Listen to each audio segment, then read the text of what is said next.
Welcome. Hi, everyone. Welcome, and thank you all for being here today. At this time, I present our Master of Ceremonies of this event to you. Welcome, Melanie Ake. Melanie Ake is the founder of Everyday Leaders, Professional Coaching and Consulting, a certified John Maxwell team leadership coach, speaker, trainer, and as a certified Why Institute agent, she helps others discover their own why. Welcome, Melanie Ake, and now I'll turn it over to you. Thank you so much, Gigi, and welcome to all of our panelists today. This is a wonderful event, one of very many that we've been doing to host people that are recovering and becoming champions in their life. This is the Global Virtual Panel of Recovering Alcoholics event, and we are so excited to bring you speakers to encourage you on your journey. Gigi Sabat, you are the host today, and thank you so much for bringing all of us together. You are a motivational keynote speaker, 2 times best-selling author, life coach, first-generation Haitian American, the host of Walk With Me podcast on JRQ TV, financial expert and CEO and founder of Life Service Center of America, LLC. We are excited tonight to bring all of these wonderful panelists together. I will be emceeing this event and giving you lots of statistics along the way. So stay tuned, get your journals out, and we're going to kick it off with our first keynote speaker, which is Kellen Flukiger. He's the author of 13 books with numerous bestsellers, and he's known and coaches international clients and businesses on inner work and high performance all over the world. Welcome, Kellen, and thank you for sharing your story and your journey with us tonight. Well, thank you for having me here. I appreciate the opportunity to speak with this panel, and I appreciate the work, all the work that Gigi has done in putting together this and many other panels, all aimed at the betterment of people's lives and their lots in life. Today, we're focusing on recovering from one particular addiction, one particular compulsion, which is alcohol. As all of you know, that's not the only thing that is a barrier or keeps us from achieving our maximum potential. Alcohol is a poison. It is a chemical. It's no different than any other substance or any other activity that keeps us from living into who we really are. So today, my purpose is to share with you a little story, and mostly to talk about recovery, opportunity, possibility, and future. Everyone has a similar story about getting into addictions. Disappointment, depression, struggle, defeat, abuse, harm, negativity, all of those preceded that. Myself included, I had 40 years with depression, mostly untreated, with the stigma and all of it attached to it.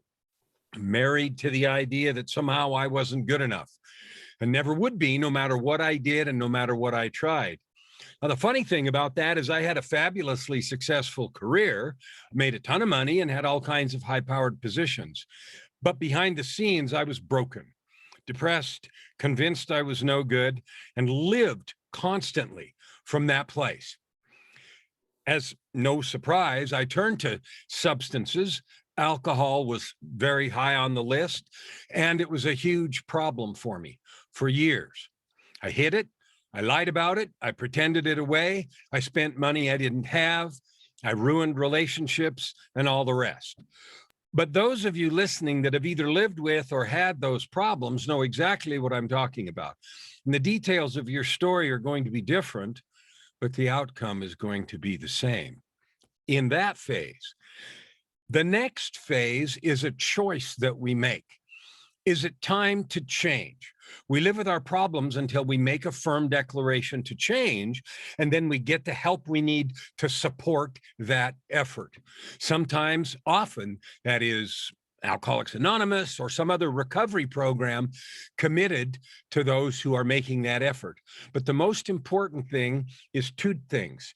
Number 1, a firm personal commitment to change. And second, to allow God, the creator and designer of your gifts, your talents, your ultimate destiny into your life in a way that lets you be directed and you open yourself to that direction. So wherever you are on your journey, what I want to talk to you about right now is the next chapter. Wherever you are, if you're just starting your recovery, if you're 1 year into it or 20 years into it. I'm in the middle of that. I'm probably 7 or 8 years. And I've attended some meetings where people stand up and they say they've got 20 years sober, which I used to not even be able to imagine. The key thing is, what are you going to do next? Because quitting alcohol or some other substance is just the beginning. You're a divine being with gifts and talents. You have the capability to lift and bless others. And in fact, one of the things I talk about all the time in my coaching practice is achieving your ultimate life. And those are just so many words, except I give it a certain definition. It's a life of purpose, prosperity, and joy that you create by serving others with your divine gifts. Leaning into that chapter, discovering those divine gifts, making choices one day at a time to serve, to look for opportunities to lift. I have a phrase on my wall that says, I live each day as a beacon of light, a vessel of love, and a conduit of power to add good to the world. Because our destiny isn't to get by. Our destiny is to fearlessly and joyfully imagine and create and serve every person we talk to. My challenge to you today is to go through tomorrow and the next day. In fact, try for a whole week and have the commitment for every interaction you go into to leave the person one step higher, closer to God, one step up the emotional ladder, one shade brighter, just because they were in your presence. You can do it. You have the power. It's a choice and it's a state of mind. Recovery is possible. Far more is your destiny. Serving, giving, loving, adding good to the world. We need it now more than ever before in the history of the world. You can do it now. Thank you, Kellen. Thank you so much, Kellen. What a challenge for everybody, right? You can do it. I think the power of this movement is that we need to take responsibility, and through God, we can change our lives. So thank you again, Kellen, for all that you do, for all that you're sharing, and we appreciate you. If you're watching this, if you're watching this on the panel, if you've joined us here live, please ask your questions in the chat as we go, and we can connect you to everyone and answer your questions. So here's some key facts, right? When we're talking about this as a movement, worldwide 3 million deaths every year result from harmful use of alcohol. This represents 5.3% of all deaths. And this is a causal factor of more than 200 disease and injury conditions. Now, we think every single time that we know someone that is affected with alcoholism, that they can just change overnight. And so we want to listen to all of these panelists, their struggles and their victories, and celebrate them. So next we have our panelist that's going to share her story, Cassandra Seidenfeld. She's a professional actress, humanitarian, and an athlete.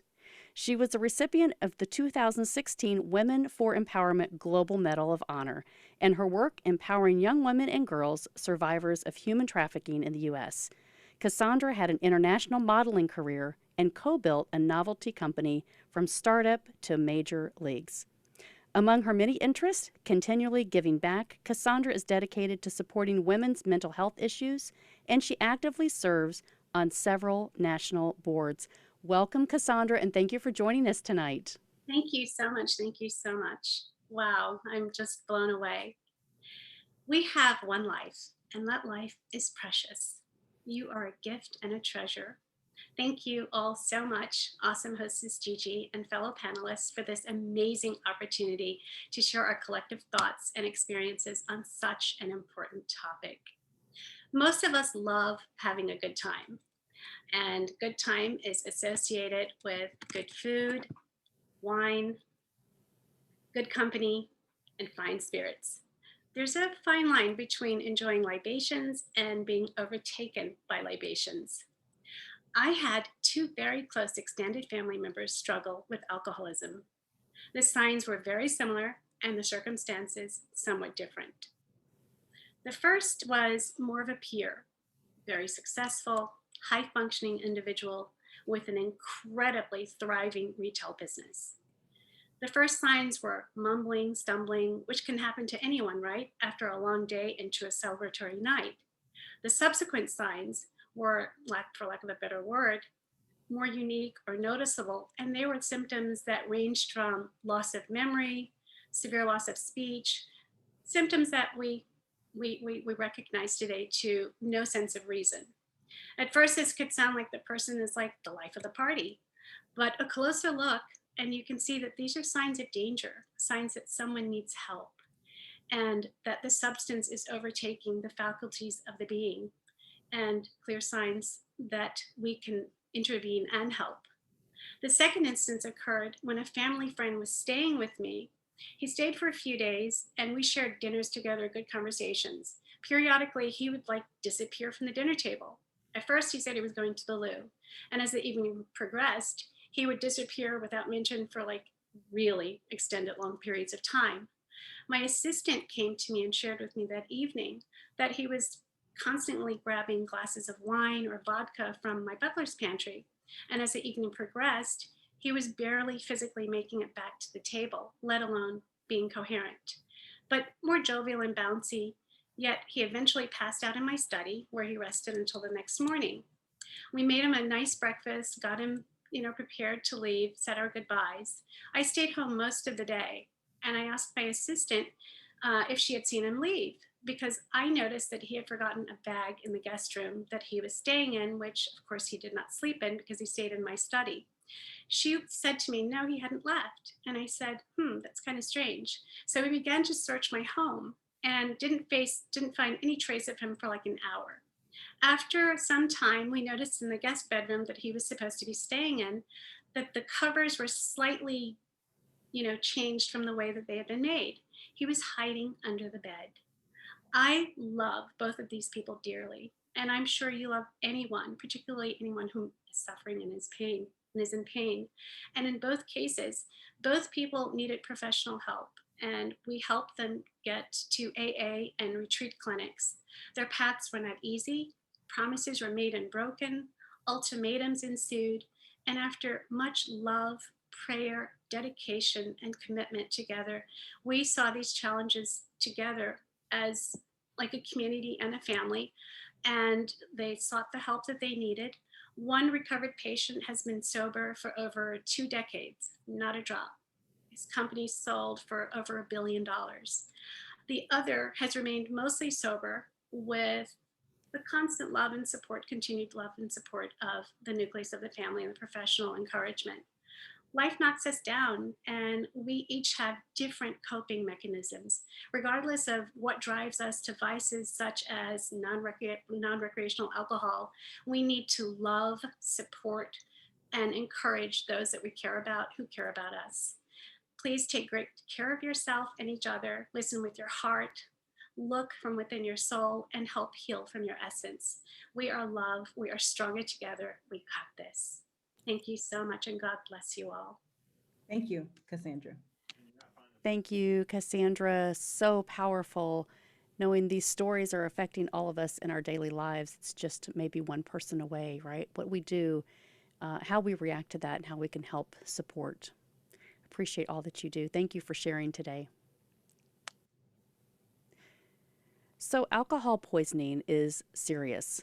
Sometimes deadly, right? So consequence of drinking large amounts of alcohol in a short period of time can cause alcohol poisoning.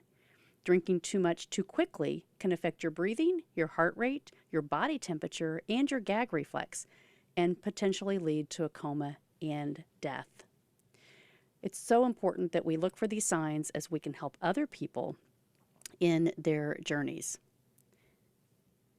Stephanie Epstein is our next speaker. Thank you so much for joining us tonight. She is a transformational life coach and founder of Your Highest Heels. We're so glad you're joining us tonight, Stephanie. Thank you so much for having me. I'm so grateful to be here. And Gigi, thank you for making this possible. Kellen, thank you for getting us started. Melanie, thank you so much for your service. And I am just grateful to be here and to be sober because it truly is a miracle. a miracle and a gift, because alcoholism is a disease to me and I didn't choose it. But I did have a point in my life where I hit a bottom, and there was divine intervention, is what I like to call it, because I did not have the power to stop on my own, and I needed help and I needed other people. And I'm just here to share my heart today and share my experience, strength, and hope of where I was to where I am now. So I've been sober almost 7 years. And in those 7 years, I would have never imagined that all of the things that have transpired in my life would have happened. If you would have asked me the day I got sober, write down 10 things or even 5 things that you would like to happen now that you're sober, I would have I would have sold myself totally short. I mean, by so many degrees. And I just, I have a wonderful life today because I'm sober. And it wasn't, I did a lot of work around my healing.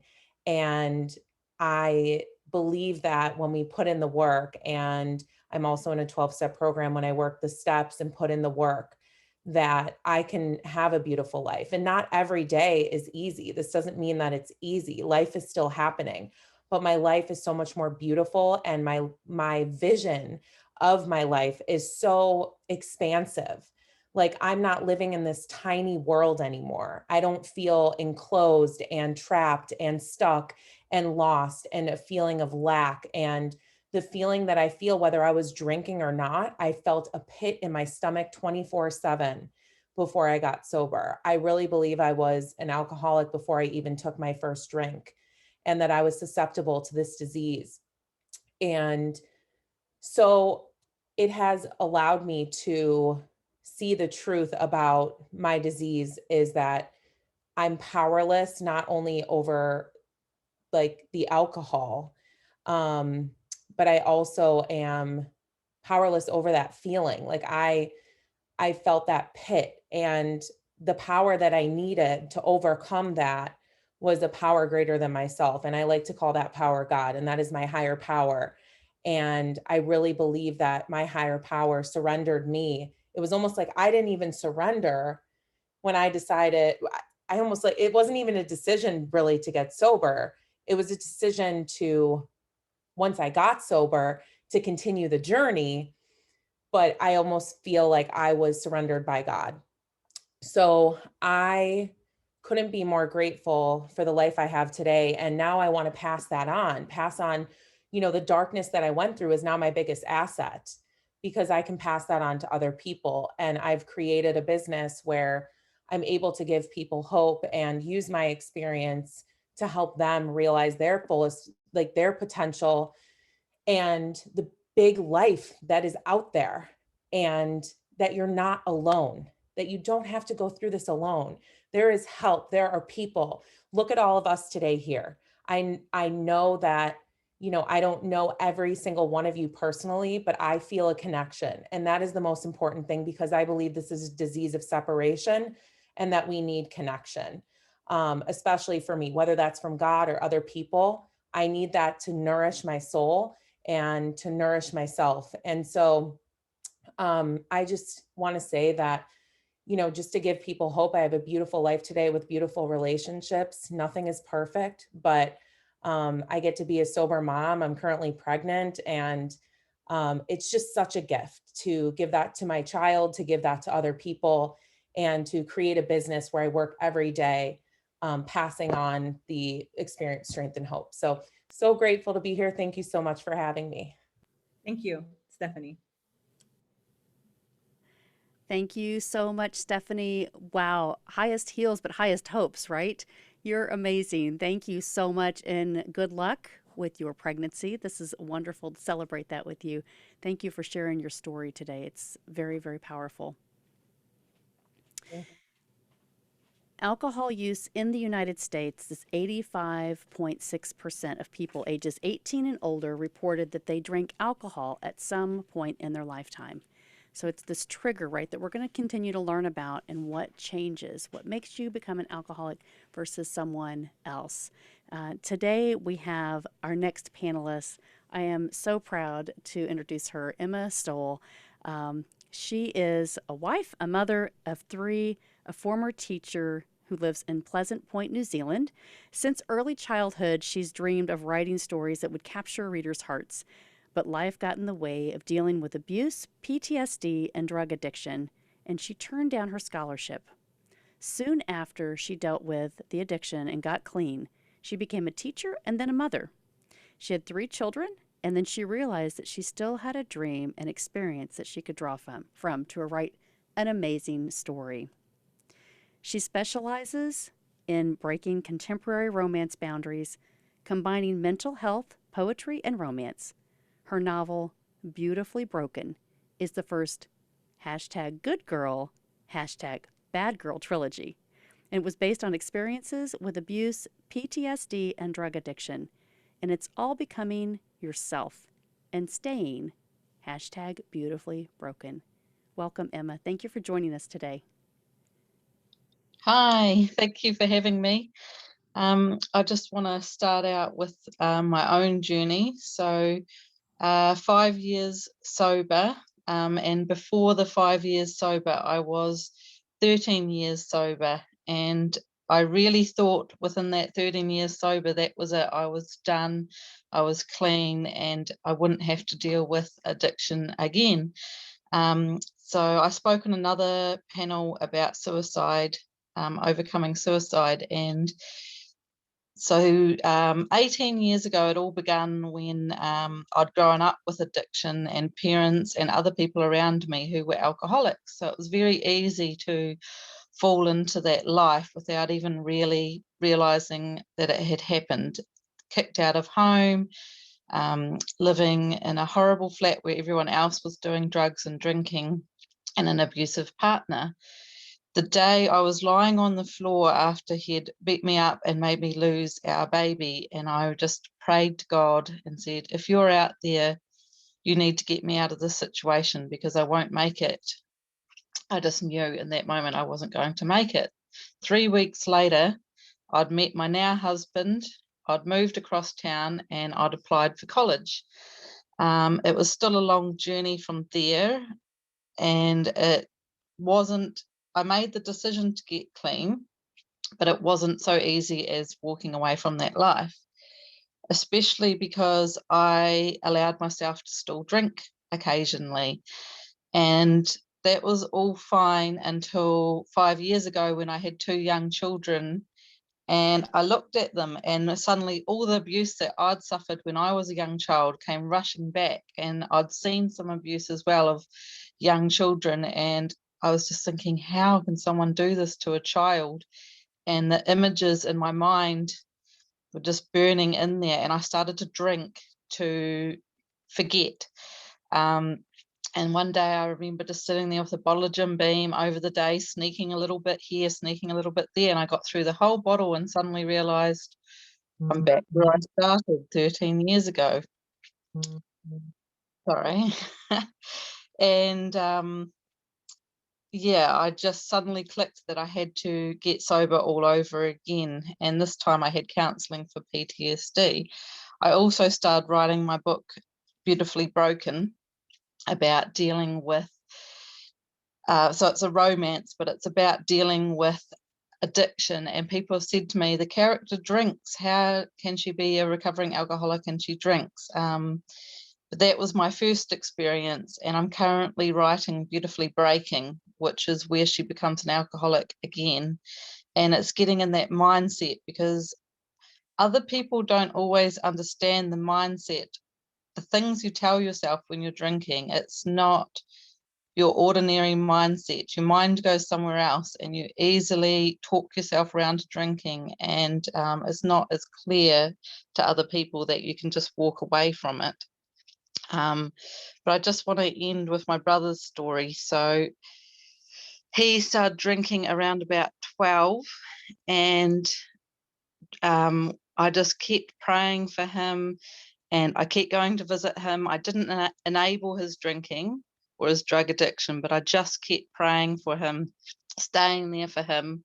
2 years ago, so from 12 to 33, he was on drugs. he became clean, and he hasn't touched a drop in 2 years. So he was homeless, drug addiction for over 20 years, and he became clean.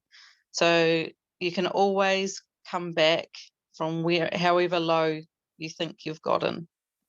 And that's what I want to just say, never give up on yourself, and never give up on anyone that you know that also suffers from addiction, because it can be done. Thank you, Emma. Thank you, Emma. How encouraging is that about mindset, right? We can all do that. We just need the resources and the community to be able to help us. Yeah, exactly. Congratulations. Thank you. I can't wait to read your books. So, in transitioning here, if anyone is needing help at this time, the National Substance Abuse and Mental Health Service Association has a hotline. That phone number is 1-800-662-HELP. That's 4357. 1-800-662-4357. That is the Substance Abuse and Mental Health Services Administration. This is a free, confidential, 24/7, 365 days a year treatment, referral, and information service. It's in English and Spanish for individuals and families facing substance use disorders. Our next panelist is Doree O'Neal. Doree, thank you for joining us tonight. You are a life purpose coach helping women to identify their dreams and explore what's next in life. Her personal experiences with alcoholism and recovery, surviving an abusive relationship, and letting go of self-destructive behaviors were the catalyst for self-exploration and healing. Thank you so much for joining us tonight, Doree. Thank you so much for having me, Gigi. Thank you. It's always a pleasure to be on the same stage as you. Always. You're such an inspiration.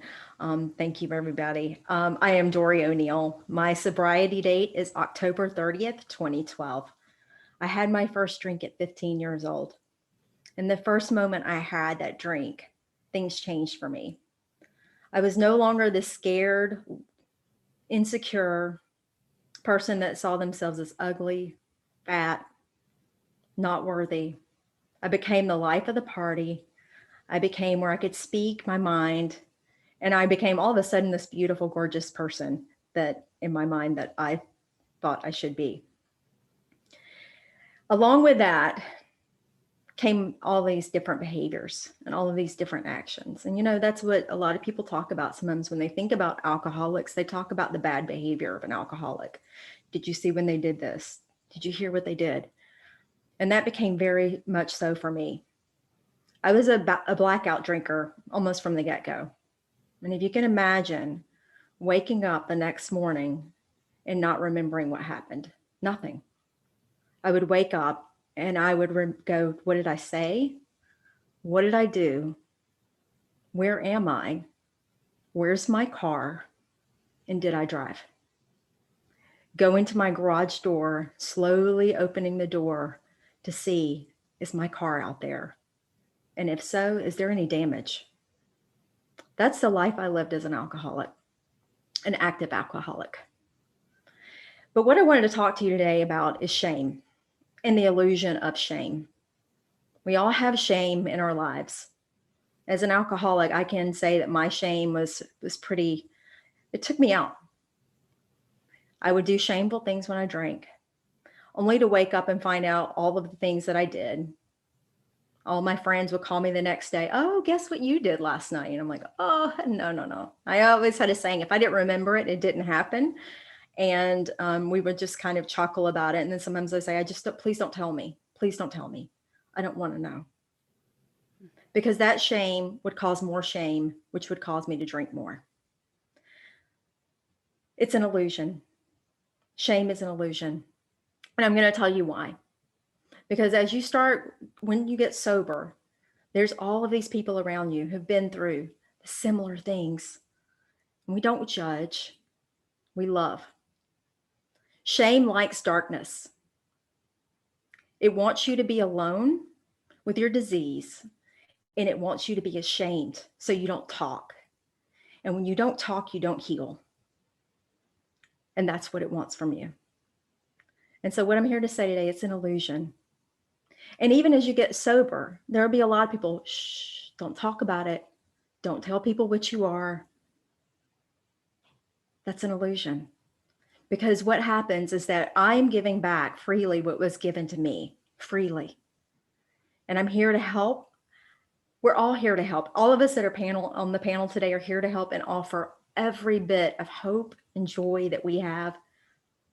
But just know that shame is an illusion, and it's time to shine the light on it.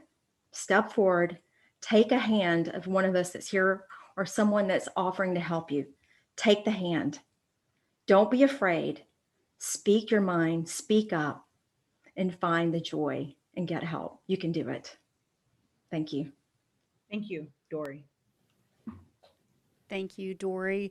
You know, I pulled up some statistics, and it looks like here from 2019, there was a study done, and it says binge drinking in the United States, it's 1 in every 4 people. 1 in every 4 people. Ages 18 and older reported that they had engaged in binge drinking in the past month. So you look around your friends and you think 1 in every 4 people. That's a high statistic.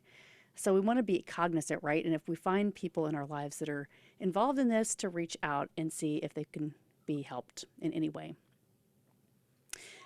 Our next panelist, excited to have you here, Sparkle Lindsay. Welcome to this panel tonight. Sparkle is an influential speaker and addiction coach. She's based in Colorado Springs, Colorado. We're so glad that you're joining us to tell us about your journey tonight. Yes, thank you for having me. I just want to say thanks, Gigi, all of you guys. It's always good to be around my sober warriors, so I'm glad I can see that. You know, I am 2 years sober as of May 4th, 2021, and I am extremely excited to be on this panel, and I'm just blessed to be around a bunch of great people right now who are willing to stand up and talk about what this addiction is doing to all of us and how we have overcame it. So thank you so much. So I will start with my story. I am from Colorado Springs, Colorado. I am 36 years old, and I am a keynote motivational speaker, an author, and I also am a recovery coach for alcohol and addiction. My journey has been pretty wild. I started out as an athlete. I have a wonderful family. And I was an athlete who worked really hard. You know, I got my degree, everything. In that time, I got really sick and I wasn't sure how or why. And in that, I ended up in a wheelchair, 6 to 8 months, and everything came crumbling down for me. At least I thought everything. I was told I'd never walk again, and I would never play another year of college ball. And I never cried about it. You know, I never really cried.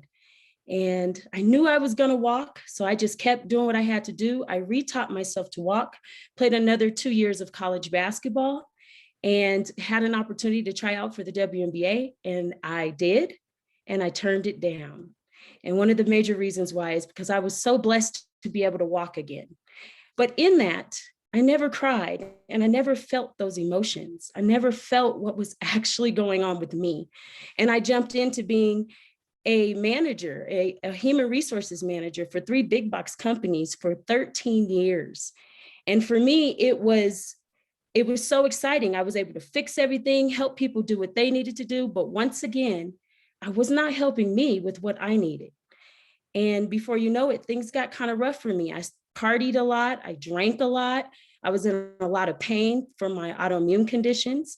And right around the end of my career there in corporate America, I had an associate kill himself in front of me. And I lost it. You know, I had trauma.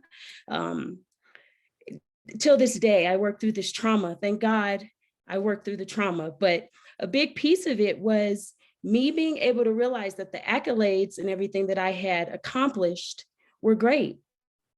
But I didn't even know myself. I had no clue who I was. And that scared me. And so I went on ahead. I had an opportunity to get a promotion for work. I turned it down and I went to get treatment. And when I went to get treatment, I thought I was running the place. I thought I was good to go, 30 days and I'm good. And before you know it, I had my first breakthrough. I had tears. I hadn't cried in 13 years. And the tears put me into a somatic stroke. And so all of this work, I kept thinking in my head, all this work I'm doing, and all I had to do was cry and feel some emotions. I went through all of this just to finally start living now. And all along, it was all about what I had to find in me. And so with that, I wrote a book called Being a Better Me for Me. And that book is simple tips and tricks to help me be better for me daily. So I thought others might want to take that on as well. And so with that, I help people walk alongside getting sober, and I help them figure out where they fit in their puzzle, because we all have a puzzle we fit in, and we all have this specialty to us that we have to find, but we have to give ourselves time to do that. And so during my journey right now in this 2 years, I have found that there is so much available. You've heard some people say 7 years and 5 years, and I am right here in this enlightening spiritual awakening. And I can't do anything but look forward and hope for the best. I do say that out of everything I've ever known is that there was a person who held my hand and said, Sparkle, I got your back. And if you need me, I'm here.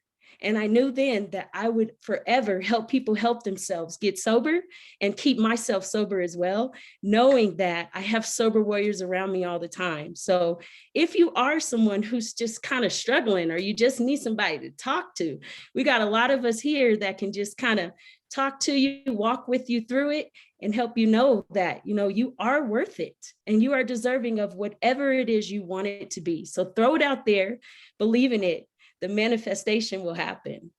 Thank you, guys. Thank you, Sparkle. Thank you, Sparkle. How can you not sparkle when you listen to Sparkle? You're amazing. I just want to call you and talk to you. You really lift everyone up, and your journey is so important to remember. It can happen at any time, no matter what life has brought to us, and we can make that decision in one moment. It can be taken away. So we love that you're helping and pouring into other people, and you're such a great coach. So thank you for showing up today and helping us. You're amazing. So this is an impact for the world. Economic burden to the United States for alcoholism. In 2010, alcohol misuse cost the United States $249 billion. That's an impact. Our next panelist is Titus Nakagawa. Facebook and Instagram ad ninja, visual effects artist, funnel strategist and builder, agency owner, micro-influencer, hard money loan broker, video editor, creative consultant, and sensory deprivation, float tank enthusiast, and mental health advocate. Welcome to our program tonight, Titus. Thank you for sharing tonight. Aloha. I want to say mahalo, Gigi, and everyone up here. I really appreciate you guys having me. This is legit the first time I've ever talked about my sobriety, so I'm just going to kind of roll with it. And I'm going to start with my journey. So it's a little different than everyone who spoke so far, but I started drinking in the 7th grade. So I've been sober for 15, almost 16 months, and this is the longest stint I've ever had since the 7th grade. So I relocated for college. I quickly got into the F&B industry, and that immediately translated to drinking. Once I realized that I could make more money in the nightclub district, I decided to switch over. So with the nightclubs came heavier drinking, more blackouts, but a lot more money. And this money kind of fueled my habit because sick people hang out with sick people. So this pattern of me drinking heavily while I'm working, on top of going out and drinking and throwing money at the people who came to throw me money, really repeated itself for half a decade. On top of that, I was throwing club events and throwing concerts where I was the center of attention, the big promoter, made a lot of money, but still everything was focused around alcohol. So as I transitioned out of the nightclub industry in my early 30s, I was an extremely functional alcoholic. I worked a corporate job for a startup. I did really well, became very successful at it. While at the same time, I'm probably drinking a bottle of Jameson every 2 days, on top of entertaining clients, having cocktails. And, I went through the whole, I'm a connoisseur of sake, I'm a connoisseur of wine, I'm a connoisseur of whiskey, which made me feel classy as an alcoholic. But throughout this entire time, I really was oblivious to the fact that I was as deep as it could have been. Just for a little morsel of knowledge, I was having a conversation with a friend the other day, and I told her about one night that we went out drinking for a bachelor party. And I told her throughout the course of the night, we probably had close to 30 shots each on top of cocktails throughout the night. No vomiting, no alcohol sickness, none of that. I just became a complete obnoxious, fun little clown running around. But for most, that would send someone under the table and potentially to the hospital. And that's how bad my sickness was. So fast forward a little bit, I went through what Richard Rohr calls the dark night of the soul. I had a very unfortunate series of events, which honestly led me to sobriety for the first go around, which lasted about a year. And it also led me to God. Long story short, I had a failed business, diagnosis of a sick mother. I had a girlfriend attempt to kill herself in front of me. And I got into some legal trouble. This is DUI number 3, one of which that I got convicted of. So I eventually found God. He is my higher power. I'm rooted in him, but my sobriety didn't last very long, maybe 8, 9, 10 months. Started having 1 a week, then it led to 2 a week, then it led to two times a week, and so forth, until I was hiding a bottle of whiskey, the Costco size, underneath my kitchen sink, finishing that in about 3 days. So here's the piece of hope, guys. For Lent last year, I just decided to quit. I was going to do it for 40 days for obvious spiritual reasons. And it worked. And at the 40 days after Easter, I was like, hell, might as well keep going. And what I realized is that I live and exist with some mental health issues. I'm type 2 bipolar. I live with type 2 bipolar, just like I live with alcoholism, even though I don't drink. Now, the words there, ladies and gentlemen, are very important. It's not I am, I live. We can rewire our brain. Our neuroplasticity can change just by the words that we use. So nugget number 1, I want you to take that home. I live with, not I am. Fast forward to Easter again. My mental health started to take a turn for the better. My mania and my depression slowly started to fade. Once I hit about 7 months of sobriety in this run, that's when the light went off. So typically with bipolar, type 2 bipolar, you have short high swings and very low, long down swings. I'm talking like 8 to 12 months of depression. Now, it's a cycle that I need to live with. But when my cycle was due, it never came around. And it still hasn't come around. It's been like 9 months of joy and peace, which I never experienced in my entire life. So to initiate a little bit of hope, make your mess your message. Tell more people. The more people you tell, the easier it gets. Do not label yourself in any way, shape, or form. Say that you do have to live and exist with X, Y, and Z. Talk to everyone. Talk to anyone that will listen. And hey, you just might help with your mental health problems, which in all honesty is the core issue for most of our alcoholism. But mahalo, guys. Really appreciate your time. Thanks for having me, Gigi. You guys are the bomb. I hope to do one of these in the future. But with that, I bid adieu. Aloha. Thank you, Titus. Thank you, Titus. What a strong, powerful story. Wow. Congratulations on your journey and just becoming who you are, right? You're amazing. One thing that I wanted to touch on in my notes here, I thought it was really important listening to Titus, thinking about people that judge others of going through your journey. If you're trying to make an addict feel shame, it's not going to improve the situation. Instead of lowering their self-esteem and confidence, motivating them to quit is, it's really hard. So alcoholism needs the proper treatment, just like Titus said. You've got to surround yourself with the right people, and us that are not alcoholics trying to help with those processes. Making the situation worse with careless behavior is not the best option. So being able to get help for yourself so that you can help others. Our next panelist tonight is Maria Rodriguez. She's a certified fitness and nutrition coach at Girl Code. Fitness and nutrition with Maria Rodriguez. Welcome, Maria. Hi, everybody. My name is Maria Rodriguez, and I am so grateful to share the stage with you. Thank you for having me. I was, I can go way back, but I'm gonna start in the point where I was first introduced to alcohol and how my journey started. I vaguely remember I was maybe like 7 years old, and my father was an alcoholic.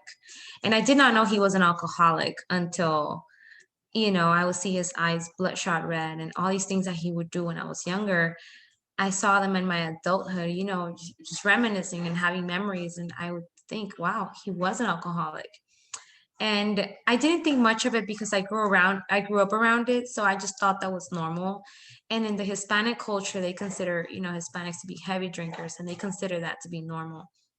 Unfortunately, that's what a normal came to me. That's how I saw it. And when I was 13, I was invited to parties, and I would go, and I was introduced to alcohol, and I started drinking at the age of 13. Fast forward to when I was 25, I was in the early stages of alcohol addiction. I felt like I couldn't go to work and have fun if I didn't have alcohol on me, or I was consuming it. I also found myself also surrounding myself with a lot of people that, as a previous speaker mentioned, they black out till they're drunk, and that's just normal.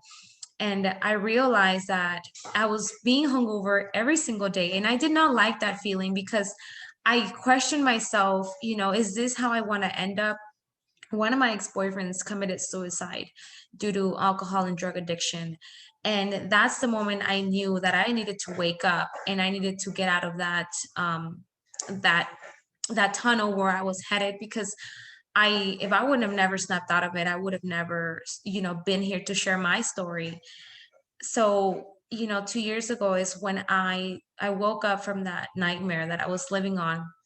And I decided to just make that move, not just for myself, but for my children, because I would see how, friends, there was an acquaintance of ours that he drove drunk and he crashed onto a pole and he died in his best friend's lap.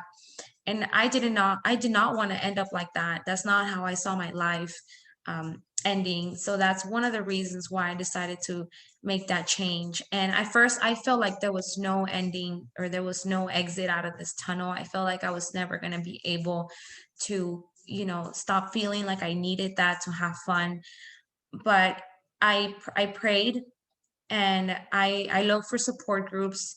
Unfortunately, people looked at me as weird because they were like, you're not an alcoholic. Alcoholics are usually, they look trashed and they look messed up, and they look like they've been beat down. And I was like, that's what you think that they look like. But if you catch yourself looking to have a drink every single day, or 2 or 3 or 4, and 2 just turns into 5, then you might need some help. And if your circle doesn't understand you, feel free to reach out to a friend that you trust, because you shouldn't wait for you to look beat down or run down in order to ask for that help.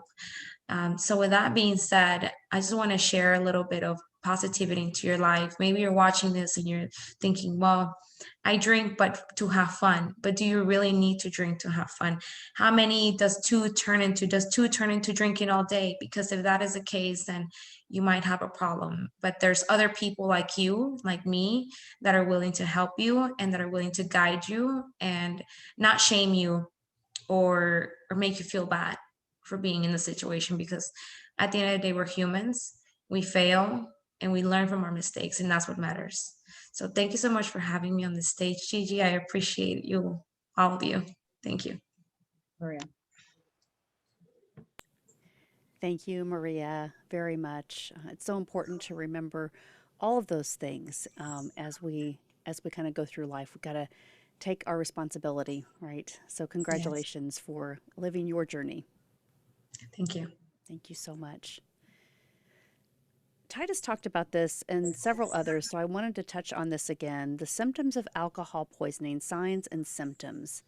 They can include things like confusion, vomiting, seizures, slow breathing, which is less than 8 breaths a minute, irregular breathing, which is a gap of more than 10 seconds between breaths, blue-tinged skin or pale skin, low body temperature, or passing out. So if you have any of those signs, if you are with friends or family and notice these, this is when you want to call a doctor, right? Because alcohol poisoning can cause a fatality. Our next speaker panelist is Sinitra Robinson. She's an international best-selling author, passionate about helping unhealthy reptiles and people lose weight. Springingscales.com is her website. And is Sinitra here with us tonight? I just Yes. saw it. There you go, Sinitra. Hello and welcome. Hello. Sorry, I was just like, what's going on? I was trying to get my my background to do it, but I guess I'll just roll with this. So thank you guys so much for having me on here. Maria, it's good to see you. Gigi, it's good to see you guys. So yeah, about 11, I want to say about 12 years ago, to kind of start with my journey, I actually got really drunk, and I fell down the stairs and actually broke my ankle. I was so drunk that I didn't know where I was. I didn't know what happened. I did not know what was going on. And thank God, you know, I didn't know God then, but I know God now, and He was right there with me when I was in the hospital, when I was hobbling around trying to figure out where I was. And I was at home when I did this, and I was outside, I guess, going to a friend's house, and it was really terrifying for me. And that was the point where I was like, I need to really wake up. I need to do something for myself. So that was about 11 years ago. To fast forward, I moved here from Portland, Oregon to San Antonio because my parents were, they're alcoholics too. I love my parents still dearly, and I love all my family. I just, it's something that happened. So I moved here from Portland, Oregon to San Antonio to start my life new and fresh. Well, when I went to the altar and asked God for forgiveness and asked God for help, it was a really good thing. So now I wrote my book. It's called The Power of Knowing and Loving Yourself. It's something that I did because I really hated myself when I first lived here. I did go back to alcohol when I first moved to Texas. I didn't have anybody in my corner, but like I said, I knew God was with me. I just didn't know Him. So once I started realizing that I needed to do something for myself, I actually did something for myself. I started helping unhealthy reptiles. I wrote my book. My book just came out about about 2 months ago. So I'm selling those. It feels so good to get my story out there. And there's some things in here that I actually talk about, like really fear, how to get over your fear of snakes if you're terrified, the power of saying I can and will, the power of eating well and clean, the power of not being worried, the power of sin and don't let that get you down, the power of really loving yourself. And, there's just some things in here that that will help you get over some of the things that you need to get through. Always grow and believe in yourself, believe in what you can do. What I did is I wrote my name in the mirror and it says Sinitra. So it's like, stylish, talented, athletic, because I was a 13-year gymnast, so I'm always so hyper. But it really came down to me and doing what I really wanted to do. This little guy here, he's a bearded dragon I've had since 2008, and he came with me from Portland, Oregon. And then I started helping more reptiles. And then this little girl here, she actually has a bone disease. She has a molecular bone disease, and I rescued her. I have 21 reptiles, so I've got a lot of different animals that I helped. And it's time to get over your fear. And I hope people get over your fear of reptiles or whatever you're going through. I'm the Overcoming Fear coach, and I'm Sinitra. So thank you so much again for having me. I appreciate it. I'm glad I can tell my story. Thank you, Sinitra. Wow, Sinitra, I've never heard of anyone that is healing reptiles. I love this. This is awesome because it is really, we're all connected, right? It's God's universe. So what a wonderful way to explain fear. Thank you so very much. And congratulations to you. Thank you.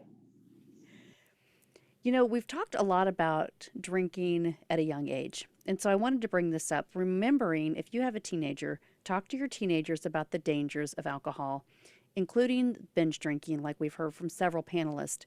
Evidence suggests that children who are warned about alcohol by their parents and who report close relationships with their parents are less likely to start drinking. Our next panelist tonight is Susan Pierce. She's the host of Eden's Living TV, radio writer for Christian media, certified electromagnetic radiation expert, raindrop therapist, biotech pharmaceuticals, and now naturopathic life coach. I love this. Thank you, Susan. Naturopathic, yeah. Yes, naturopathic. Thank you for joining us tonight. It's kind of crazy because I had something prepared, but listen to y'all, the Holy Spirit just kind of came on me. And I am from Jackson, Mississippi. I am a naturopath. I'm ex-pharma, and I had a 5-car polyp. I was in bed from 1995 until like 8 years ago, y'all. I never got out of bed. I got up to 267 pounds from all the prednisones. I was a legal heroin addict. I was taking Oxycontin. And my mom and dad passed away, and my brothers and sisters that were my half brothers and sisters, they, first of all, fought me over inheritance. That was fun. And they left my life. And I found myself in a bed with a cat completely alone. And I was listening to everybody's story, and I was like, I heard post-traumatic stress. I heard assaults. I heard self-love problems. I heard guilt and shame. I think in healing, in recovery, first of all, you have to come to a place where you just go, I surrender.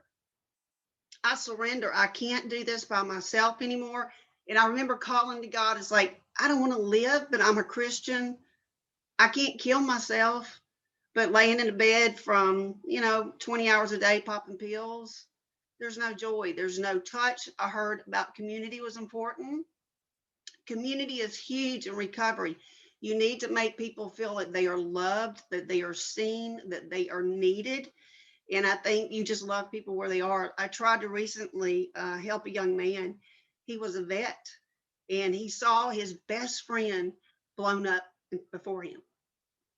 And he came to work for me, and I started noticing he had to go in the bathroom a lot. And I was like, what is going on? And then I found beer cans on my property. And I told him, look, there's 2 rules with work with me. I'm a life coach, 9 years sober. You respect my sobriety. You don't bring drugs on my property, and you don't drink on my property, and you don't come on my property, because you don't realize it, guys. You open up portals. There is a spiritual component to getting sober. There is a higher power, and that you have to tap into. And that higher power, I realized, is like, I can't heal. I've been in this bed for 20 something years. I'm hopeless. I'm alone. I'm with the cat. I have no touch. I'm fat. Nobody's going to want to touch me. And I found God. And it was amazing, because that spirit comes in and it just rests on you.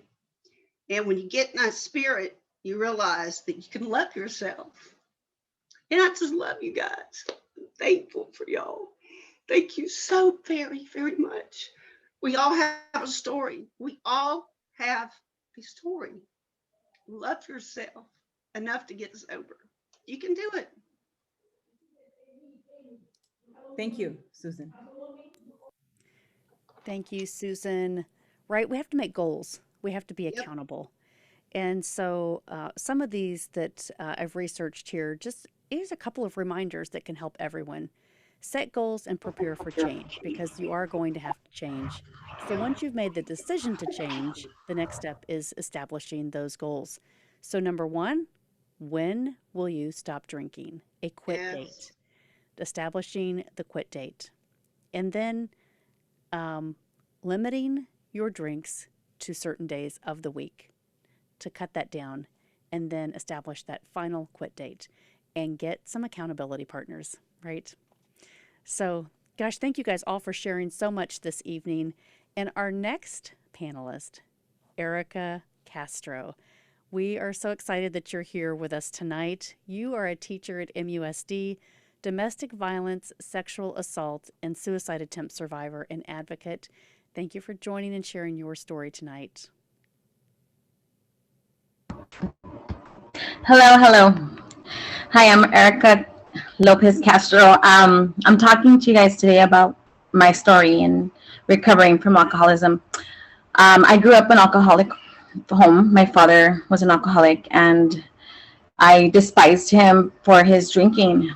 And my alcoholism didn't come till I was age 35. I thought I escaped it. I thought, I'm not an alcoholic. I would have been an alcoholic in my 20s or when I was 25 or something. But no, I became an alcoholic at age 35 when my husband fell in love with somebody else, and I couldn't understand or take the pain. And I turned to alcohol. And I was a binge drinker. So I would drink on the weekends. I would, I was high functioning. I would still go to work.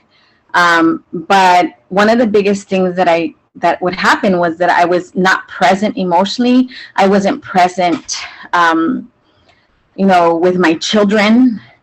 I wasn't present as a mom, as anything. I was just lost during those times of my drinking. And I did go to an outpatient rehab, and I was sober for 4 months. There was another time I was sober for 9 months, but I just could not stay sober. I would always revert back to the alcohol. And what did it for me was I had a suicide attempt because I was drunk. And that was kind of my way out beginning. And I still couldn't stay sober. I would keep drinking. And so finally, I finally left the relationship that I was in. And I had to be the responsible adult, and I got ourselves an apartment. And I finally, at that point, I made a decision that I needed to stay sober, because who was going to take care of my kids? Who was going to provide for my kids? I started going to meetings. I started working myself in the program. You can't do this alone. I'm going to tell you, you cannot do this alone. You need help. You need support and being loved by the people around you. And I had already participated in other 12-step programs, but I knew that I needed AA as my foundation. And so I really worked on staying sober, and I've been sober 7 years now. And there's things that I'm really proud of. I have a 4-year-old who's never seen me drink. I have stepchildren who's never seen me drink. I have a granddaughter has never seen me drink. And I know when I feel like drinking, I know now what to do. I know to go to a meeting. I know to call somebody. I know to get out of my head. And the worst thing you could do is to be alone and isolate. When I tried to kill myself, I was isolating. I had tons of friends I could have called, but I chose to isolate. And so there are people out there who are willing to be there for you and help you. But they can't help you if you isolate and don't let anybody in. And that's how I stay sober. I've been sober for 7 years. Whenever I feel like I want to drink, I know my brain is crazy. My brain will tell me, oh, you can have one alcohol, you can have one drink, it's no big deal. So when I start thinking that way, that's like my trigger. That's like my little ringing in the bell saying, hey, you need to go to a meeting, you need to call someone, you need to stop thinking crazy. And that's how I've been able to stay sober. And I'm so grateful. I'm so grateful because I understand my father and the pain that he was going through, because that was me. And so, for those of you who have family members that are alcoholics, I say go to Al-Anon, get help for yourself, have patience, have love, because they know what they are. Because I knew what I was, and I didn't love myself. So just try to be patient, but go get help for yourself. And eventually, with God's grace, maybe they'll get sober. Thank you. Thank you, Erica. Thank you, Erica. You are always an encouragement. Everything that you do, every time you speak. One thing I want to remind people of tonight is that it's different for everybody, right? Your treatment and your options and your healing is different for every single person. So there's no magic bullet. There's no magic process. You have to own it. Donnie Starkins, thank you for joining us tonight. We're excited to have you here and hear from you. You are a yoga instructor and a personal development coach. Thank you for sharing with us tonight. Thank you. Thank you for having me. This is such a great platform, and it's an honor to carry the message. This is what it's all about. So again, my name is Donnie Starkins. I'm a personal development life coach. I teach yoga and I teach meditation. That wasn't always the case. Today, I'm grateful I have 8 years sober, but the one important part of my piece, the part of my story, is that I once had 3 years sober, but I ended up going back out. And I share that piece of the story. It's the best thing that ever happened to me today, because it reminded me that the work will never stop. I had 3 years sober and things were going well, but you know the deal. Like, I stopped doing the things people do. I stopped going to meetings, stopped working the steps, stopped being of service. And I ended up hurting my knee. So I've had 7 surgeries on my left knee. And that's where painkillers is a big piece of my story, in addition to alcohol. But painkillers is almost maybe a little bit bigger, but to me, it's all the same. But having those 3 years of sobriety and stopping to do the work, I had a surgery and I woke up from the surgery and I loved the way that I felt. And 6 days later, I had went back to the doctor and was lying about the pain. And that sent me into another relapse. And the relapse went for about 9 months. And again, today I have another 8 years on top of that. But I always share that because, in losing 3 years of sobriety for a while kind of buried me in guilt and shame and, having to start over. But today it's the best thing that ever happened to me. And through this practice, yoga and meditation is such a huge piece of my own recovery, because I believe in the mind-body connection and that our issues are in our tissues and that the body remembers everything. And I do believe the 12 steps offer so much, but the one little piece, in my personal opinion, that's missing is the body, the movement, moving stuck energy, and knowing that our body holds on to the trauma and the guilt and the shame. So to be able to have received yoga, my mom so she's the one that got me into yoga, and she always used to say, you need to do yoga. And I was like, in my addiction, dying physically and spiritually. And I would always tell her, yoga's for girls and hippies. I'm not doing that crap. Like, that's where my mind was at the time, just so fixed, right? Such a limited mindset, no growth. And finally I did it one day, and I loved the way that I felt from a physical standpoint, but little did I know what it would do for the mind and the soul. So then I just started, I went to teacher training, started teaching it. Today I get to teach it. I get to coach. I work with a lot of professional athletes. I co-host a podcast called Comeback Stories with Darren Waller from the Las Vegas Raiders, who is public about his own sobriety. And so we tell comeback stories, and they're not all recovery based, but it's just a reminder that everybody has a comeback story. But I just want to really reiterate, from a mindfulness, like the powers, like the superpowers we get from this mindfulness practice. One I always say is like zooming in. So zooming in is all about focus, right? It's the ability to ignore distractions. What we practice grows stronger. And if we have a practice of focus, we don't get sucked down those roads of all the distractions being thrown at us on a daily basis. The second one is zooming out, which is perspective. It's that ability to take a step back and see the bigger picture, knowing when it's time to let go or move on, we move on. The third is the pause, the power of the pause. You think about how many of us like ever said something we regretted or sent that email, right? The pause allows us to have space to make better decisions, to make less mistakes, and to realign our actions with our core values. And then the fourth one is really the ability to change channels. You think about your TV, or your mind is like a TV with all these stations. Some of them are informative and some of them are just crap. So it's just this ability to select our thoughts so that they're empowering thoughts and we don't get sucked down the negativity. So I just feel like if I were a doctor that like had a cure for cancer, I would be on a mission to share this message with as many people as possible. And that's how strongly I feel about mindfulness and yoga, especially when it comes to recovery. It's like, for me, the missing piece, and that's where the passion comes from. And it's just a blessing to be able to share it with the world. So thanks for listening.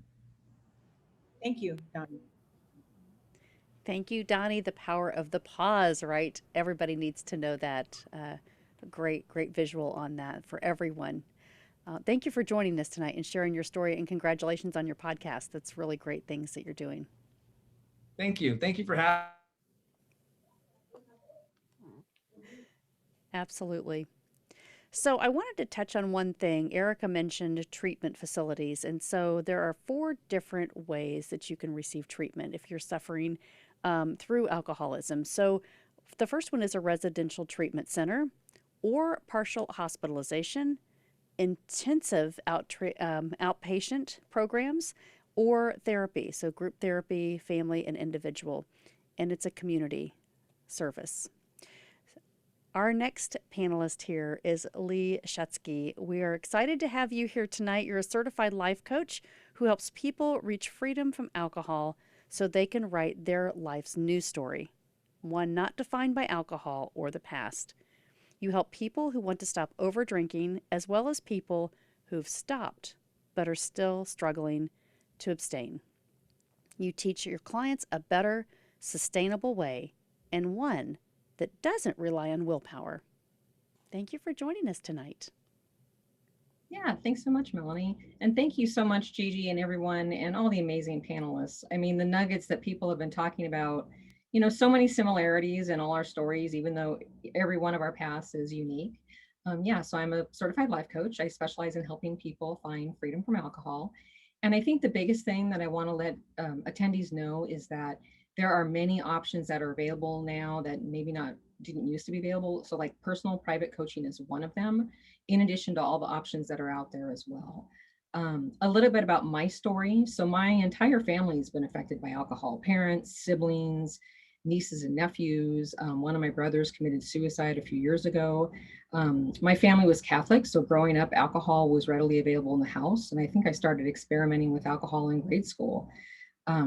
I started looking for help in the 90s, and I just wanted to drink less at that time. I looked at traditional step programs. I looked at outpatient rehab. At one point, I even tried hypnosis, and nothing seemed to work for me. And so again, I continued to progress drinking. I was working full time, hid it from everyone. No one had any idea. But my drinking did progress over the decades. Finally, when I stopped in 2018, I was up to drinking a couple of bottles of wine a night. Passing out, suicidal, same thing. I'd go into work and no one had any idea where I was. And a lot of panelists have talked about like the isolation and the shame we feel, and that's definitely where I was at. The coaching model that I actually found after I had stopped. So it was in 2019. And what I really love about it is it really helps people release those lingering negative feelings, the feeling of shame, of judgment, limiting beliefs. Releasing that is huge. Another thing it can help is again, creating a new story looking forward, where it's not about being limited by the past. And again, it's not about relying on willpower to abstain. That's just miserable. I know, because I tried it. And I think the thing that I want to add, little nuggets for people that they can take away if you're looking for help, is that the circumstances and situations around us are neutral. It's really our thoughts and feelings that we have that are running inside our head. That's really what's creating the strife in our lives. And so part of what I do when I'm working with people is helping them get curious with themselves and explore everything. And it's without judgment. So getting curious and asking questions and just exploring. And so some examples of those questions are like, how is this thought that I'm thinking serving me or not serving me? Another one that I love is, what am I making this situation mean about me? Like, what's going on out in the world that's neutral? What am I making that mean about me? Another one is, how can I let this be easy? You know, so many times we struggle, you know, a lot of us have talked about struggling with our own thoughts and struggling with our own feelings, and realizing we have the power to release that and bring the agency back in our lives. And that's really where we can create that future looking forward. And so I think that's the message that I would love to give the attendees, is that help is available. People have talked about making that decision to reach for help and to reach out. Find someone that can help you. You have an entire panelist here with amazing experiences and perspectives. You know, any one of us would love to help you. If you know, if you message us, if you're looking for help, help is available, and you just have to make the decision to say, yes, I just want to help and I want to talk with someone. And so thanks again. Thank you so much for having me. Thank you. Thank you, Lee. This is a really, really great journey of you helping and pouring into others now. You reminded me that treatment really should address more than just alcohol abuse. It's the whole community, really your whole well-being and examining everything in your life. And so it is a step, and coaches are so important in this process in our community. Thank you very much for sharing your story tonight. Stefan Neff. You are an anesthetist, best-selling author, speaker, show host, and alcoholic in recovery. After studying medicine in Heidelberg, Germany, you traveled and worked in Europe and Australia before settling down with your family in beautiful New Zealand. As a retired pain physician, you developed a specific insight into human psychology. And as a man trying to drown your sorrows, you found that the hard way that the critters can swim. But over the last 7 years, you've made every day a little bit better than yesterday. Today, you're an expert in living life so fantastic that alcohol has simply no role to play. You share your passion through your podcast and YouTube channel, Into the Light, a different life story. Your book, Steps to Sobriety, you share your lessons that you've learned as a doctor and as a man. And the truth is simple. The past does not equal the future. Every addict can turn his life around, one little decision at a time. Your books and your show, and they show how to do it. Thank you for joining us tonight. It's an absolute pleasure. Thank you very much. It's an honor to be on this panel with you guys, and to just share the reality of alcoholism. Alcoholism is something that is out there. 1 in 3 people over the lifetime will use alcohol to escape reality, and they use it in such a way that they just drink far too much. Now, what is too much? That is often a good question. So, because one of the things that alcoholism does to you, it convinces you there's nothing wrong with you. That's a hallmark of the disease. So what is an alcoholic? What is drinking too much? Well, it's simple. An alcoholic is someone who drinks more than his doctor. Now, if I was his doctor, you have to beat me with quite a bit, because I was a busy boy. I mean, alcoholics, we are busy. In the morning, we hide that we were hungover. Then we hide that we're thinking about the alcohol the whole day. Then in the evening, we're hiding that we're buying the alcohol. We go to different shops, pretending that it's just for the special offers. Then we're hiding that we're drinking. We're hiding that we're drunk. And then we can't remember that we are hiding. And then we wake up again. And that is reality. So guys, if you hear something like that, such a story, and it rings a bell, hello, hello. Welcome to the club. You either do suffer from alcoholism or you're an alcoholic, whatever is more palatable to you. It is important that you realize that. And there is nothing wrong with that. Okay? We somehow are ridden by these twins of guilt and shame, and we put ourselves down constantly about it. Oh my God, I have drunken. Oh my God, I sent that email drunk. Oh my God. For crying out loud. Do you think that an asthmatic will have the same shame? That he say, oh my God, I had an asthma attack. How dare I? Bullshit. And a diabetic, oh my God, my blood sugar is high. Yeah, you are worthless. You need to be in jail because your blood sugar is high. No, it's a disease and you can treat it.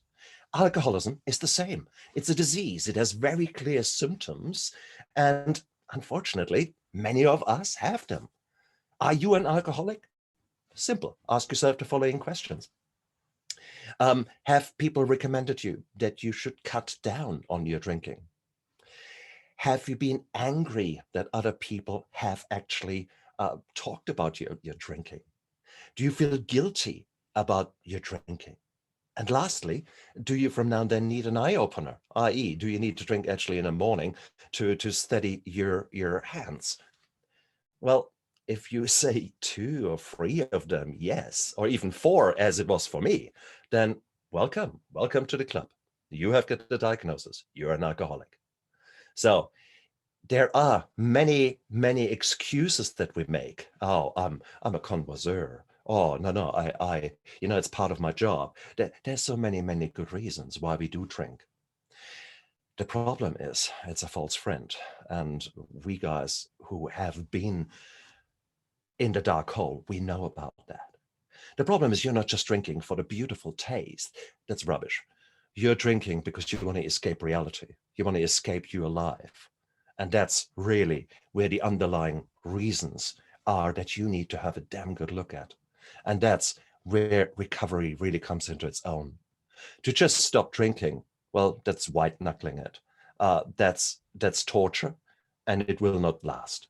You need to address why you're drinking. You need to address the PTSD, the depression, the nasty things that have happened in your life. And this is not a pissing contest.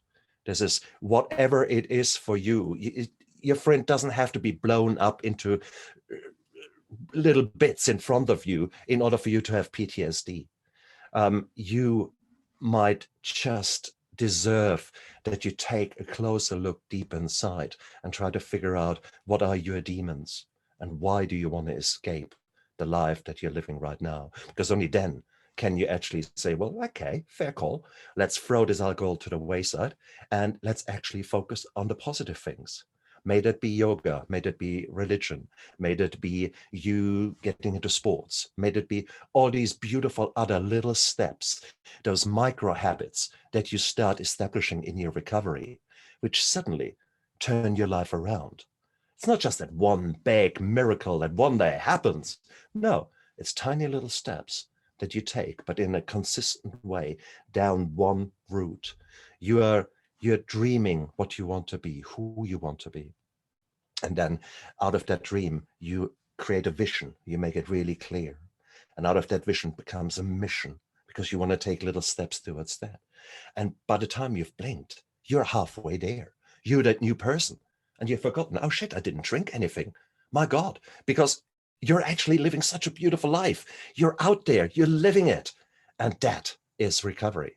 That is what my addiction showed me. That is where I nowadays say, why the hell would I numb myself when I have actually this beautiful life to live? But it doesn't come out of blue. You have to work at it. You have to create it.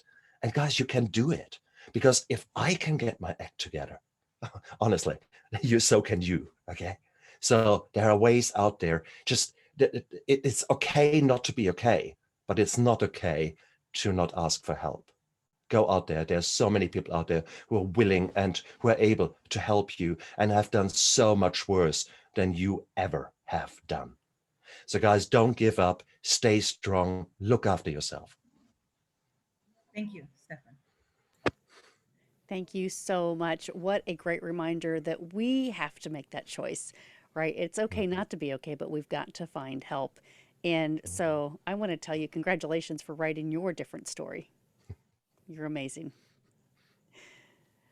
So things to remember, right? 5 steps to a sober lifestyle. And every single one of you have touched on this, but there are notes that I've taken here. So first is take care of yourself. The second one is to build your support network. Third is to develop new activities and interest. 4, continue the treatment that you're on. And 5, deal with the stress in a healthy way, just like what we've heard tonight. So thank you all for joining us. This has been amazing as our panelist here. We are now going to our sponsors. The sponsors of this program support every piece of Gigi's summits. And this is amazing because we have a great network of panelists that are supporting each other as well. The first one is Lakeisha James. Lakeisha James is here behind the scenes every single time, corporate event planner, set designer, mentor, author, and Atlanta chapter of Leader of World Women Conference and Awards. Lakeisha, thanks for joining us and helping us do all these amazing things. Absolutely. I would not be anyplace else. To the panelists, all I can say is, wow, you guys are amazing human beings. Thank you so much for sharing your story. Because, like I say all the time, everyone has a story. And if you impact one person, you've done your job. So, kudos to you guys. I'm praying for you. And thank you so much for sharing your story. We appreciate you. I know we want to recognize the other sponsors. Not sure if they are here with us in the back room. Ragni Sanikas, founder of World Women Conference and Awards, Women Entrepreneurs TV, Changemakers coach and public speaker. We also have Michael Butler. I see him here, CEO of Beyond Publishing, book publisher, global speaker, and media coach. Welcome, Michael. What a great event. So many great speakers, and I'm just reminded of how precious and amazing life is. And you guys have really blown my socks off, as you always do. Gigi, what a great event. And Melanie, great job hosting. You've given a lot of reason for people to find hope and keep moving forward. So keep up the good work. I'm proud to be a sponsor, and my camera's not working today, but you know what? Everybody's mics are working, and that's so beautiful, from across the pond to down under to all over the US and around the world. You guys are really making a difference. So I'm tuning in and applauding you, and can't wait for the next event. Thank you, Michael. Thank you, Michael. Great to see you tonight. Great to hear from you tonight. Our final sponsor, Daniel Gomez, keynote speaker, corporate trainer, executive coach, confidence architect, and author. So thank you all for your sponsorship. And I would like to turn it back over to Gigi now tonight to close out our program. Yes. Wow. Thank you, Melanie Ake. I appreciate you. Each and every one of you today, absolutely amazing. Such powerful stories. And you all are truly someone else's hope for the folks that are listening in today. And now they know they too can overcome. And so I want to start off by telling you all that being aware of your behavior and actions is so important. And once you are aware, then you can change your behaviors and actions. And remember, you have the ultimate choice to make the decision to transform your life. You can transform your life today and beyond. And if you need additional help, reach out for help. And again, the number Melanie Ake shared earlier today during this event is 800-HELP. You can transform your life. Always remember, God is with you wherever you go.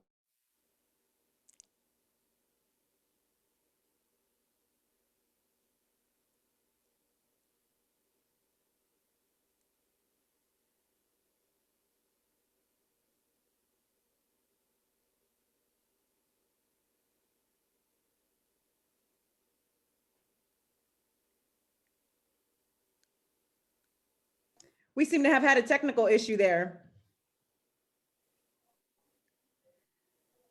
I believe we're all still there. Melanie Ake? Yes, you are all good. Yes. I'm still here. And I was just saying, lastly, I was just saying for everyone to remember to never give up and keep going no matter what.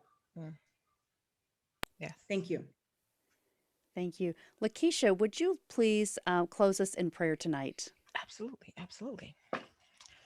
Father, in the name of Jesus, Father, we thank you for this day. We thank you, Father, for this day that you've made. We're exceedingly rejoicing in it. We thank you for everyone that assisted on this panel, Father. We thank you right now for giving them the voice to share their story. We thank you right now that the past does not define our future. Father, we're going to continue to lean on you, Father. We thank you right now that you have your hand on us through this journey. We give you all the honor, the praise, and the glory. In Jesus' name, amen. Amen. Thank you, everyone. God bless you and be safe.